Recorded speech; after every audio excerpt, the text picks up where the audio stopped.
Welcome back everyone and good morning to all of you friend. In this session we will going for the next chapter, that is the chapter number 5, cost of production and concept of revenue.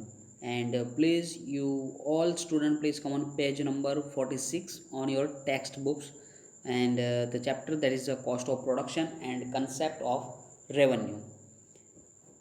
In the previous lecture, we already completed the chapter number 4th, and still today we complete the three chapter, that is the chapter 2, 3, and 4, and the chapter number first is still pending, and the chapter number first we will learn in the classroom lecture, because you all know that the chapter number first is not possible in the distance learning, that is the online classes.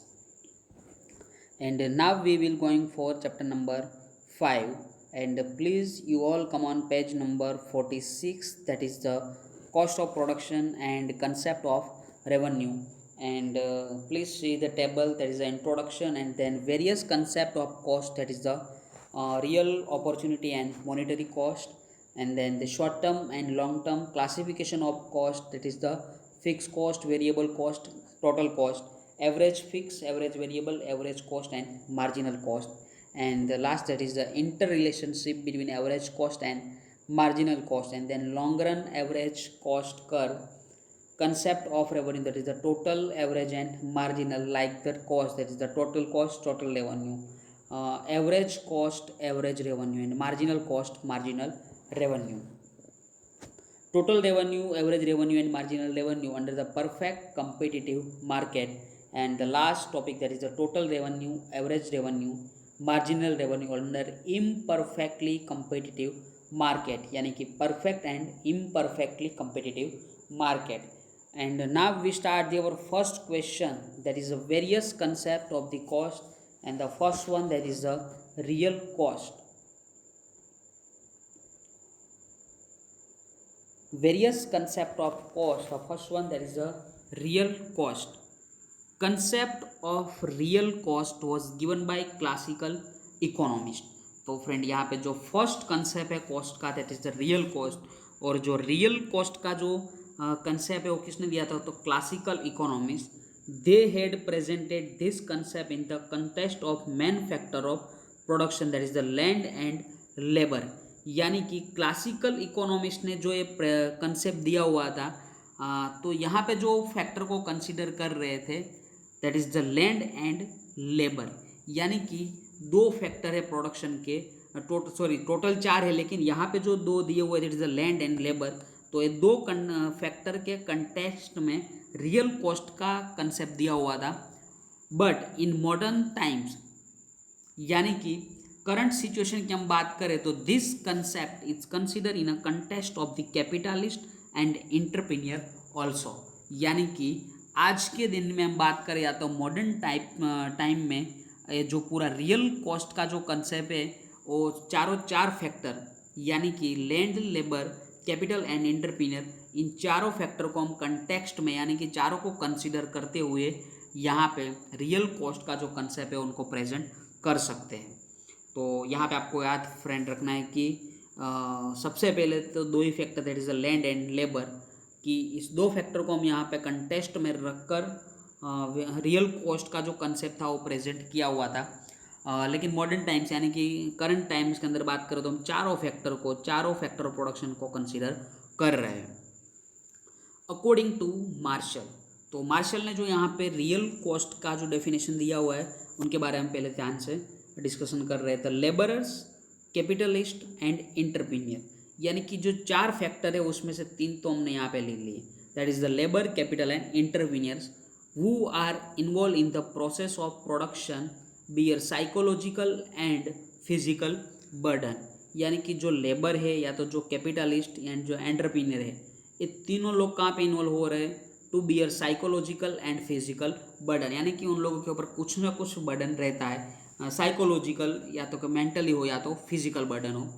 Such a burden is called real cost. यानी कि labour हो या तो capitalist जो है या तो entrepreneur, इन तीनों के ऊपर जो फिजिकल या तो जो साइकोलॉजिकल बर्डन है, and such a burden is called real cost. तो यहाँ पे please make underline the laborers, capitalist, entrepreneurs who are involved in the process of production bear psychological and physical burden, and such a burden is called real cost.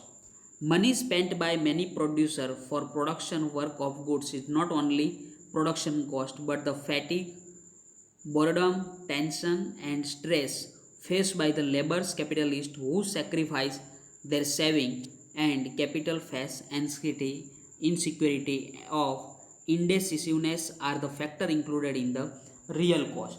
यानी कि real cost के अंदर जो factor include हो रहे हैं, तो हमें पता है कि अगर कोई भी लेबर जो वर्क कर रहा है वो फैटिक यानी कि थकान, बोरेडम, टेंशन एंड स्ट्रेस जो फेस कर रहे हैं लेबर, एंड जो कैपिटलिस्ट की हम बात करें तो कैपिटलिस्ट भी यहाँ पे कुछ सेक्रीफाइस कर रहे हैं, their saving, capital face anxiety, insecurity of indecisiveness. तो यहाँ पे जो भी लोग हैं वो कुछ ना कुछ साइकोलॉजिकल या तो फिजिकल बर्डन को बियर कर रहे हैं।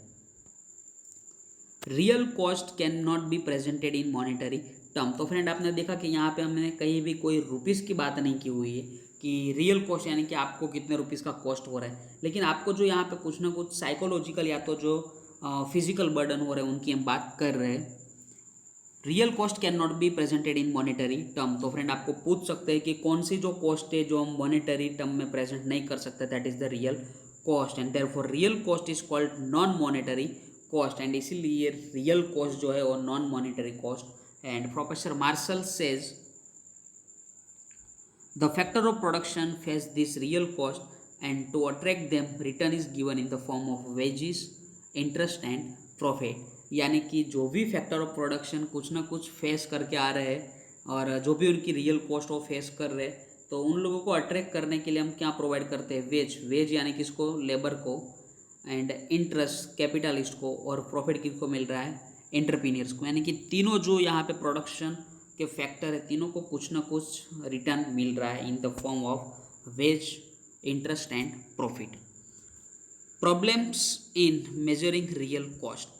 तो फ्रेंड यहाँ पे कौन कौन से प्रॉब्लम है for the calculating real cost. हमें पता है कि रियल कॉस्ट को हम कैलकुलेट नहीं कर सकते because real cost includes fatigue, boredom, pain, sacrifice and anxiety, the goods which ever psychological impact are difficult to be measure. यानी कि जो साइकोलॉजिकल इम्पैक्ट है रियल कॉस्ट के अंदर उनको हम मेजर कर सकते नहीं है।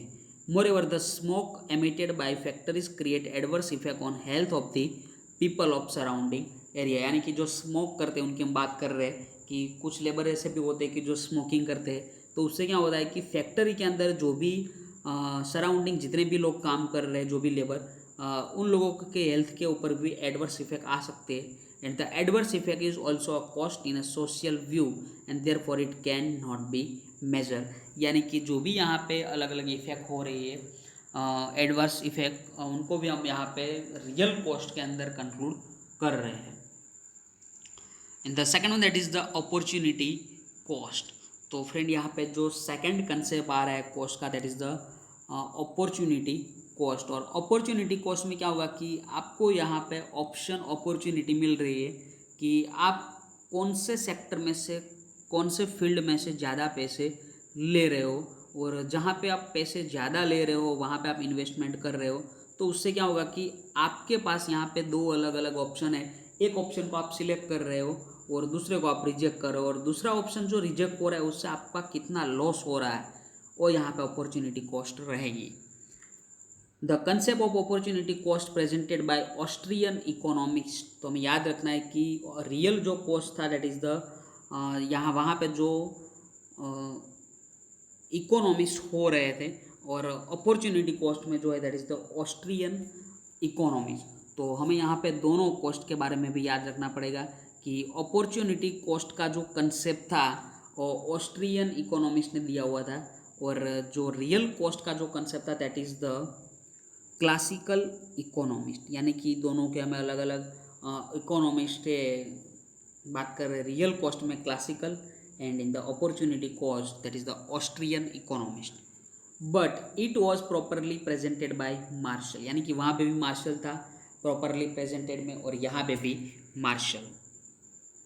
द मीन्स ऑफ प्रोडक्शन एवं अल्टरनेटिव यूज। तो मैंने आपको बताया कि अलग अलग ऑप्शन हो सकते हैं, that is the more than one use, यानी कि अलग अलग ऑप्शन, यानी कि आपके पास जो भी प्रोडक्शन के जो भी विकल्प है या तो जो ऑप्शन है वो अल्टरनेटिव हो सकते हैं। This concept is based on a particular characteristics of factor of production and when factor is use for particular use the other use is a left out or the same can not be use for other purpose.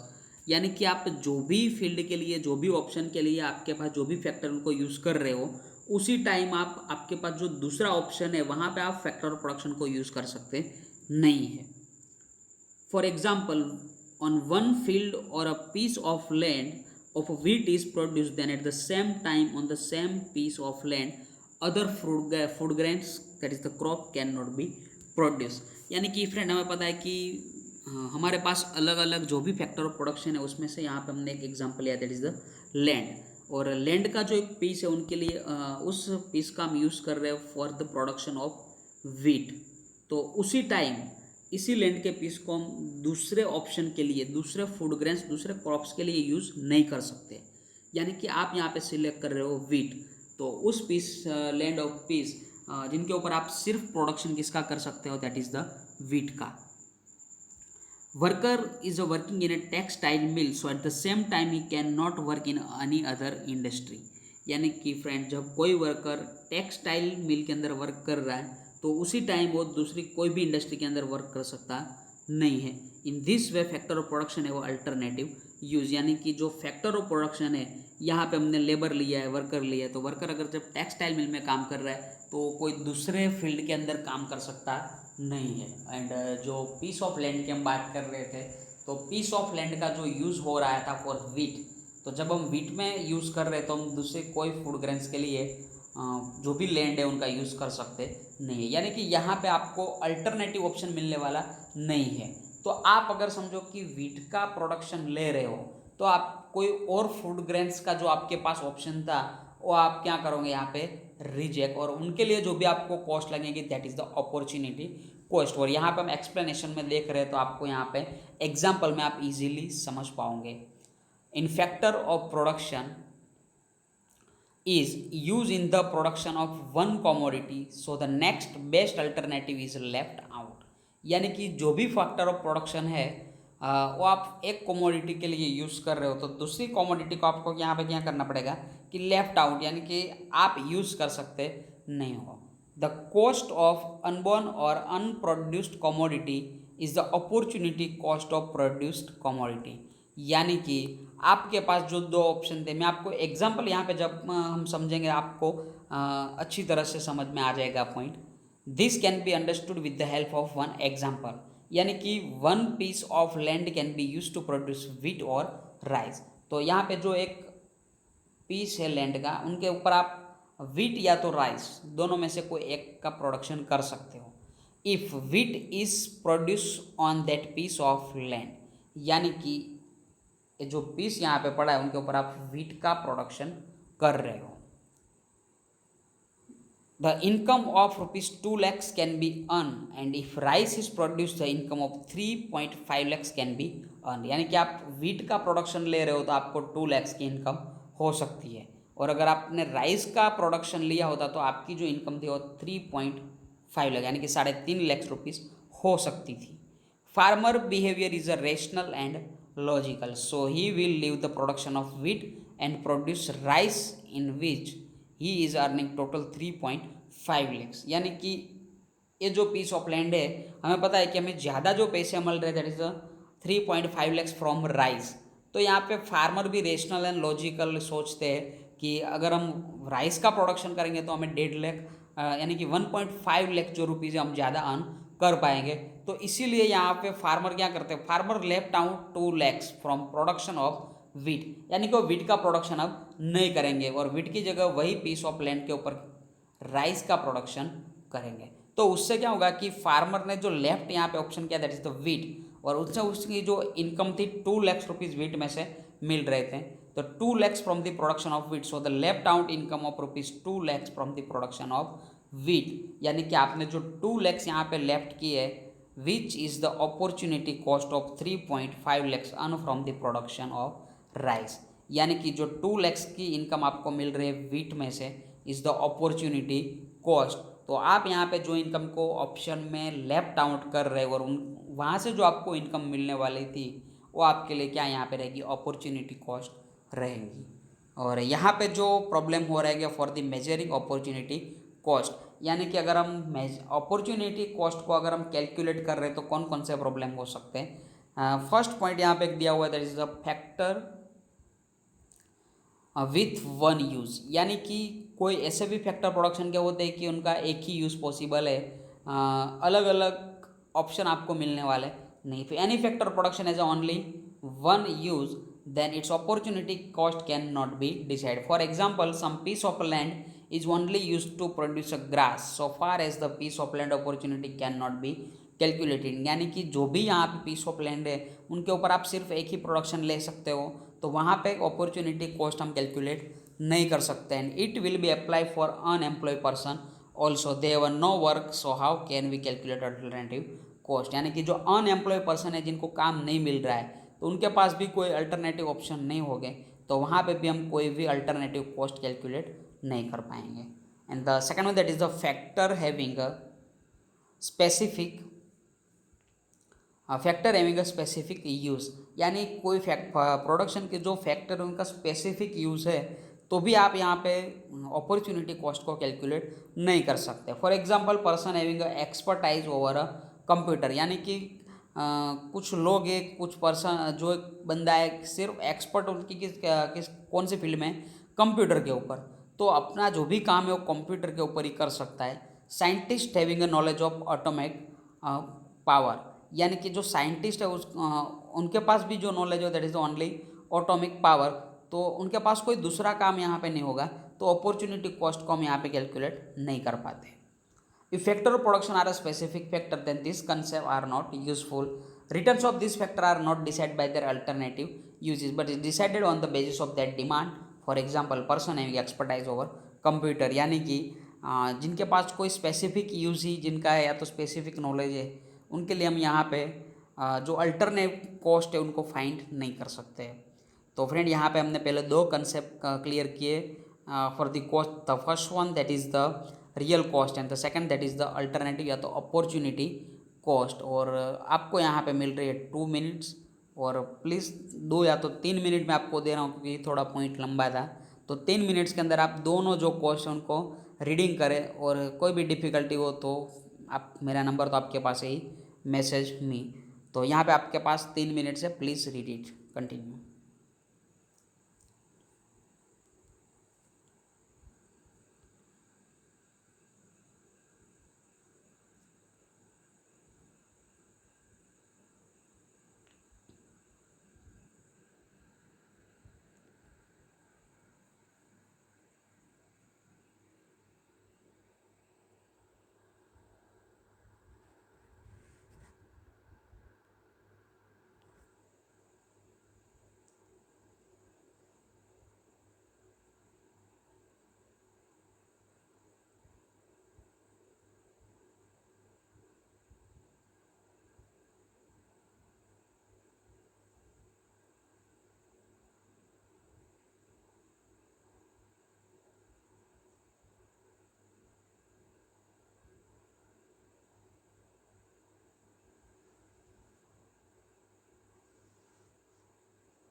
Welcome back everyone. The next concept that is the monetary cost. तो cost के जो अलग अलग concept थे, first one हमने देखा था real cost, second that is the opportunity cost and the third one that is the monetary cost. The concept of monetary cost is useful in economics analysis decision related to production and the price determination because real cost and opportunity cost have a many limitation and cost of production is calculated in terms of money, therefore the concept of monetary cost is important। यानी कि friend जो भी हम economic के अंदर जो भी analysis कर रहे हैं या तो कोई डिसीजन ले रहे हैं रिलेटेड प्रोडक्शन एंड प्राइस, तो उनके लिए हम जो भी कॉस्ट का यूज़ करें that is the monetary cost. क्योंकि real cost and opportunity cost में कुछ लिमिटेशन हमने देखी थी और ज़्यादातर जो कॉस्ट ऑफ प्रोडक्शन है वो हम मॉनेटरी फॉर्म में कैलकुलेट करते हैं। Therefore the concept of monetary cost is important। Producer having a objective of maximization profit produces goods at a low cost and tries to maximize profit from the in coming by selling the product. यानी कि friend producer के पास हम बात करें तो producer having objective of maximisation profit, यानी कि producer जो है कोई भी प्रोडक्ट का प्रोड्यूसर होगा उनका ऑब्जेक्टिव क्या होगा कि मैक्सिमम प्रॉफिट लेना। The produce goods at a low cost, यानी कि जो भी प्रोडक्शन वो कर रहा है उस गुड्स का प्रोडक्शन का कॉस्ट क्या रहेगा low and try to maximise profit. क्योंकि हमें पता है कि अगर आपकी कॉस्ट है अगर वो मिनिमम आ सकती है लोवेस्ट में आ सकती है तभी आपको मैक्सिमम प्रॉफिट मिल सकता है।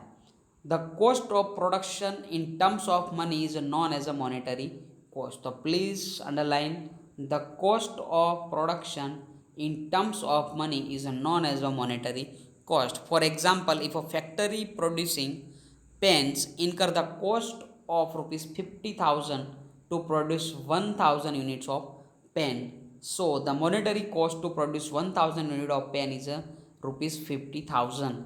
यानी कि फ्रेंड जो फैक्ट्री, आपको एक एग्जांपल यहाँ पे दिया हुआ है कि एक फैक्ट्री है और जो पेन का प्रोडक्शन कर रहे हैं और पेन की जो कॉस्ट है उनको कि अगर वो लोग 1,000 यूनिट के पेन का प्रोडक्शन कर रहे हैं तो कॉस्ट उनको हो रही है 50,000 रुपीज़। तो यहाँ पे जो 50,000 रुपीज़ है वो क्या हो रही है that is the monetary cost. यानी कि एक सिंपल एग्जांपल है कि अगर आप कोई भी प्रोडक्ट को परचेस कर रहे हो और उस प्रोडक्ट को परचेस करने के लिए आप अपने पॉकेट में से जितने रुपीज़ दे रहे हो that is the monetary cost. तो यहाँ पे जो लास्ट कंसेप्ट था कॉस्ट का that is the monetary cost and उनके बाद जो अलग अलग टाइम पीरियड की बात कर रहे हैं short term and long term. लेकिन आपको यहाँ पे मॉनेटरी कॉस्ट के लिए मैं आपको फिर से 1 मिनट का टाइम दे रहा हूँ। Please read it monetary cost.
Welcome back everyone।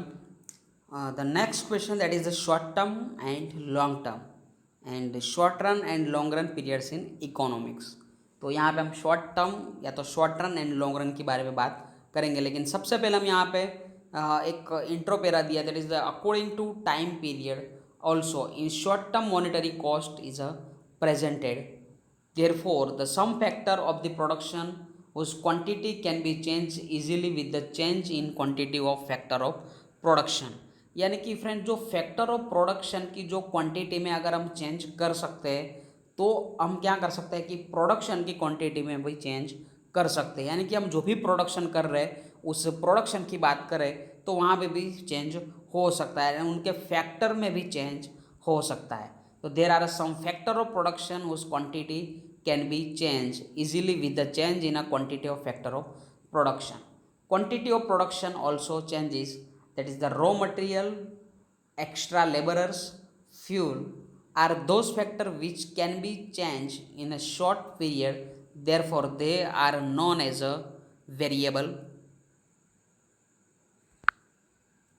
variable factors। तो फ्रेंड हमें यहाँ पे इतना एक याद रखना है कि please 1 minute.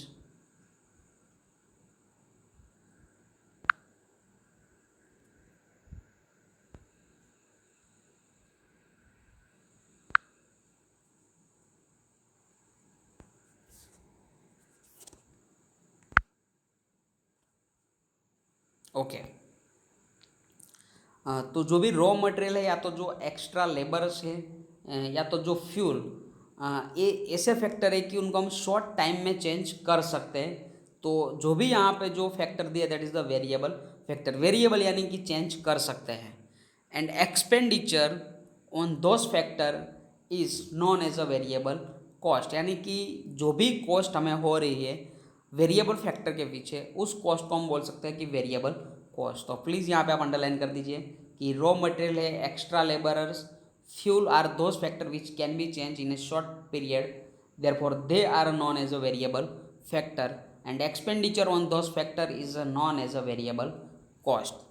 On another hand machinery जो है, building of factory, administrative staff can not be change in a short period of time, therefore they are known as a fix factor of production. यानी कि friend जो machinery की हम बात करें तो मशीनरी समझो कि आप आज परचेस कर रहे हो तो मशीनरी लॉन्ग टर्म के बाद आप क्या कर सकते हो, उसमें कुछ इंक्रीमेंट कर सकते हो, लेकिन शॉर्ट टाइम के अंदर हम कोई भी चेंज मशीनरी में कर सकते नहीं है।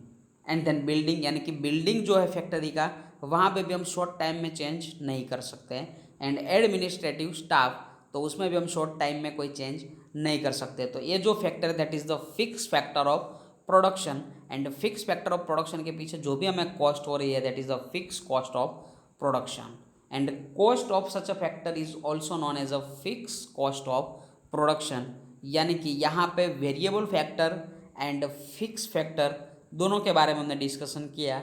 और जो short term and long term की फ्रेंड हम बात करें तो शॉर्ट टर्म कौन सा पीरियड होगा, कौन से टाइम पीरियड को हम शॉर्ट टर्म में के लिए कंसिडर कर सकते हैं, एंड लॉन्ग टर्म में हम क्या कंसिडर कर सकते हैं, जो हम अगले लेक्चर में कंटिन्यू करेंगे। लेकिन इस लेक्चर की हम बात करें तो पहले आप जो यहाँ पे एक पैरा दिया हुआ है please read it and then अब हमारा लेक्चर कंप्लीट करेंगे। तो आपको मैं 2 मिनट्स का टाइम दे रहा हूँ। Short term and long term में जो ना पहला पैरा हमने कंप्लीट किया है इंट्रो का, वो आप कंप्लीट कर लीजिए।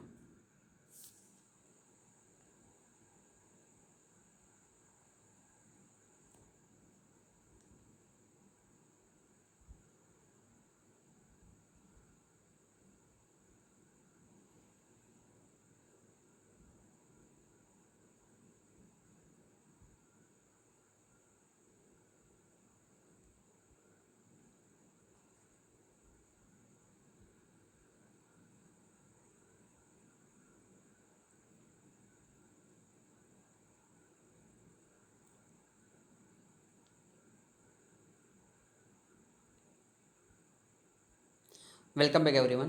तो जो नेक्स्ट क्वेश्चन है short term and long term का अलग अलग टाइम पीरियड दिया हुआ है जो हम नेक्स्ट लेक्चर में कंटिन्यू करेंगे। और आज का जो लेक्चर है हम यहाँ पे रख रहे हैं। Thank you to all of you and bye bye, take care, stay home, stay safe, stay healthy.